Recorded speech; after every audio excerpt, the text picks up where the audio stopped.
Hola, bienvenidos a COVID-19, los más vulnerables, un programa sobre cómo esta pandemia ha afectado a los cientos de millones de personas que ya vivían en situaciones de pobreza, de hacinamiento o de marginalidad, o se veían obligadas a migrar o eran víctimas de guerras y conflictos. Mi nombre es Andrés Suárez Jaramillo. Comenzamos en Nueva York, en la sede de la ONU, donde esta semana se lleva a cabo la 75ª Asamblea General de Naciones. En esta oportunidad, en el marco de la pandemia de COVID-19, mandatarios de todo el mundo enviaron sus discursos previamente grabados para componer una cumbre virtual. Sin embargo, quien sí lo hizo desde el icónico anfiteatro de Nueva York fue el secretario general de la ONU, Antonio Guterres. Su discurso denunció graves problemáticas aunadas por la pandemia y que deben ser tratadas urgentemente. Escuchemos. El COVID-19 ha puesto al descubierto las fragilidades del mundo, el aumento de las desigualdades, la catástrofe climática, las divisiones sociales cada vez mayores, la corrupción desenfrenada. La pandemia ha explotado estas injusticias, se ha aprovechado de los más vulnerables y ha borrado el progreso de décadas. Por primera vez en 30 años, la pobreza está aumentando, los indicadores de desarrollo humano están disminuyendo, nos estamos desviando del camino hacia el logro de los objetivos de desarrollo sostenible. Guterres también habló sobre cómo la pandemia de COVID-19 ha repercutido en lugares de África y Medio Oriente donde ya se vivían guerras civiles o conflictos armados y con lo cual la hambruna se ha expandido entre la población civil. En muchos lugares del mundo, la pandemia, junto con los conflictos y las perturbaciones, está dando golpes devastadores a la seguridad alimentaria. Millones de personas en la República Democrática del Congo, el noreste de Nigeria, Sudán del Sur y Yemen corren el riesgo de sufrir de hambruna. Ahora es el momento de un nuevo impulso colectivo por la paz y la reconciliación. Finalmente, Guterres se refirió al tema de género. La pandemia, por cuenta de los largos confinamientos en el mundo, ha elevado considerablemente los casos de violencia intrafamiliar contra niñas y mujeres. Según el secretario de la ONU, se trata de una guerra oculta que requiere del compromiso de todos en la sociedad. También debemos erradicar el espantoso aumento de la violencia contra las mujeres y las niñas durante la pandemia. Desde la violencia doméstica hasta el abuso sexual, el acoso en línea y el feminicidio. Esta es una guerra oculta contra las mujeres. Prevenirla y ponerle fin requiere el mismo compromiso y los recursos con que nos dedicamos a otras formas de guerra. Precisamente uno de los países de los cuales habla el secretario general de las Naciones Unidas es el Congo. En el oriente de esta nación africana, los casos de violencia sexual en contra de las mujeres aumentaron un 34% el año pasado. Una problemática que afronta Imelda Mbabu, una mototaxista que trabaja en un gremio de hombres para apoyar a sus 6 hijos en una ciudad donde la mayoría de la gente vive con menos de $2 diarios. Esta es la historia. Imelda Mbabu recorre en moto las calles polvorientas de Beni, en el noreste de la República Democrática del Congo. En el asiento trasero la acompaña una clienta que se siente feliz de que el trayecto lo haga una mujer.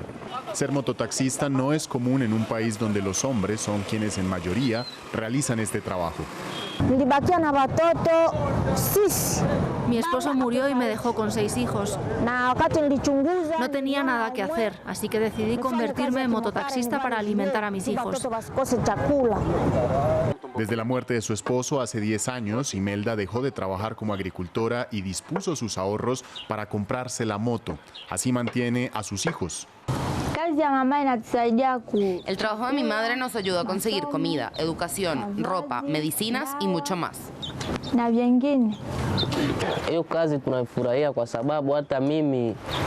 Estoy orgulloso de su trabajo porque crecí sin mi papá. Y hoy estoy aquí gracias a su labor de mototaxista. Pero ser mujer mototaxista conlleva serios riesgos en un país donde prevalece una insurgencia islamista desde que terminó la guerra civil en 2003. Una de las consecuencias ha sido la cotidianidad de la violencia contra las mujeres. De hecho, según una encuesta de la Fundación Thomson Reuters en 2018, el Congo es uno de los 10 países más peligrosos del mundo para ser mujer. Una vez que estaba viajando desde el campo, fui emboscada por bandidos en Kokola. Estaban vestidos con ropas rojas manchadas de sangre y querían hacerme daño, pero cuando notaron que era una mujer en una motocicleta, se pusieron muy nerviosos y me dejaron continuar con mi viaje. Pero los viajes por el campo son los más lucrativos por lo largo de los recorridos. Claro que nos preocupamos, porque a veces mi mamá se va a lugares lejanos sin avisarnos, así que nos molesta mucho cuando llama para decirnos que está en el campo. Actualmente Imelda prefiere transportar a las mujeres de Beni en lugar de los hombres, un trabajo que la enorgullece, pues desde que enviudó y comenzó su rol de madre cabeza de familia, ninguno de sus 6 hijos se ha ido a dormir con el estómago vacío. En México, una comunidad indígena instalada en el sur del país y en lo alto de una montaña del estado de Guerrero no tiene acceso a la educación.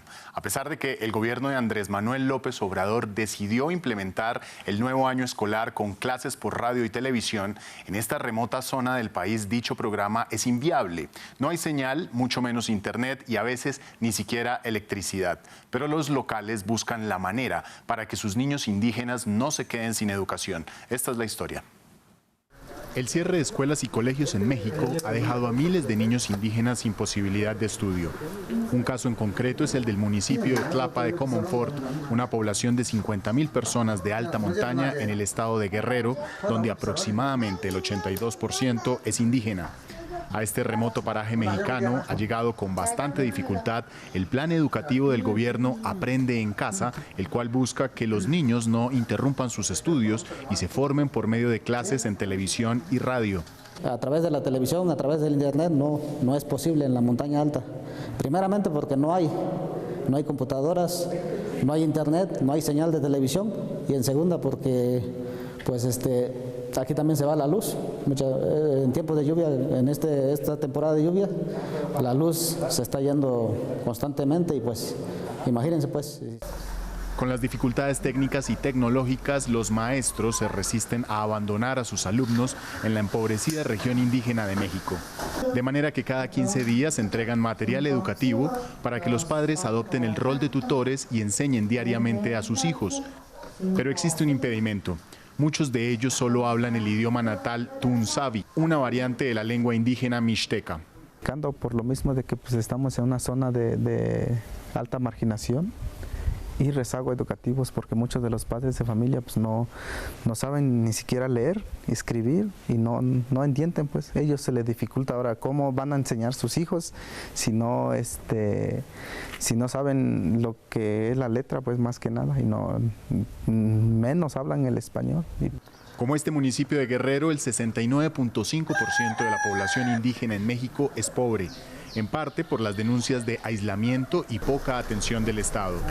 Sin embargo, el despoblamiento y la incomunicación de esta zona parece haber favorecido la poca propagación del virus. En Tlapa se cuentan 293 casos de contagio y 44 muertes. Y afortunadamente son las comunidades que tienen mayor filtro sanitario. Son independientemente que sean la población más pobre, que digamos la población. La crisis del COVID-19 y su impacto en la educación son solo un capítulo más del largo historial de marginación de los indígenas en México. Según cifras oficiales, más del 80% de los niños indígenas solo completan una cuarta parte de la educación básica y luego comienzan a trabajar. En Brasil, un sacerdote se enfrenta abiertamente al presidente Jair Bolsonaro. El padre Julio Ancelotti colecciona amenazas por su tarea de ayudar a los más vulnerables que no tienen techo en los barrios marginales de Sao Paulo. Y por otra parte, Bolsonaro lo denunció jurídicamente luego de que en una homilía el padre lo hubiera descrito como un machista, racista y homofóbico. Aquí la historia. A sus 71 años, Julio Ancelotti es un sacerdote que cumple 3 décadas de haber trabajado por alimentar a los sin techos o indigentes en la ciudad de Sao Paulo. Justo al finalizar la homilía de las 7 de la mañana, empieza el ajetreo en la parroquia de San Miguel Arcángel. 2 voluntarios lo acompañan con mascarillas, comida y otros productos de primera necesidad para ser repartidos en el Centro Social de Nuestra Señora del Buen Parto. Con la pandemia todo se agravó. Todo lo que era pobreza se agudizó. Las personas no tienen trabajo y no tienen a dónde ir. Aumentó el número de personas en la calle. Según el último censo de la alcaldía de Sao Paulo, la ciudad registra unas 24.344 personas en condiciones de calle, de manera que el padre trabaja para atender a cerca de 500 sin techos diarios, una tarea por la cual ha sido tildado de comunista. ¿Es posible tener un capitalismo humanizado? ¿Es posible tener un capitalismo humanizado? Yo creo que no. Yo creo que el capitalismo no se humaniza. El capitalismo por sí mismo es deshumanizador. En 2017, en una de sus misas, el padre Lancelotti criticó a Jair Bolsonaro, para entonces líder de extrema derecha, de quien dijo ser un machista, racista y homofóbico. En contrapartida, Bolsonaro lo demandó, un proceso que aún sigue en curso, pero que no ha representado el riesgo de otras afrentas en las cuales incluso ha sido víctima de intentos de asesinato. Ya enfrenté tropas de choque, bombas de gas. Yo ya enfrenté tropas de choque, bombas de gas, violencia y fui agredido por la policía. Ya me intentaron matar varias veces. Entonces, como dice el refrán, si sales a la lluvia es para mojarte. Entre 2015 y 2019, el número de personas que viven en la calle se disparó un 60% en la capital paulista. Paradójicamente, el trabajo social del padre Lancelotti es mal visto por los políticos. En su contra pesa una campaña difamatoria por parte de uno de los candidatos a la alcaldía de Sao Paulo de cara a las elecciones municipales de noviembre, Arthur Doval, quien le calificó del proxeneta de la miseria. Pero Lancelotti no se rinde y batalla a diario contra la desigualdad. Este es el panorama de los más vulnerables de esta semana en el mundo. Ante el coronavirus, organismos internacionales y gobiernos están anunciando paquetes de ayuda, pero son miles de millones las personas que enfrentan esta pandemia en frágiles condiciones y el alivio solo es relativo. Gracias por seguirnos. Recuerde que más información la puede encontrar en nuestro sitio web france24.com.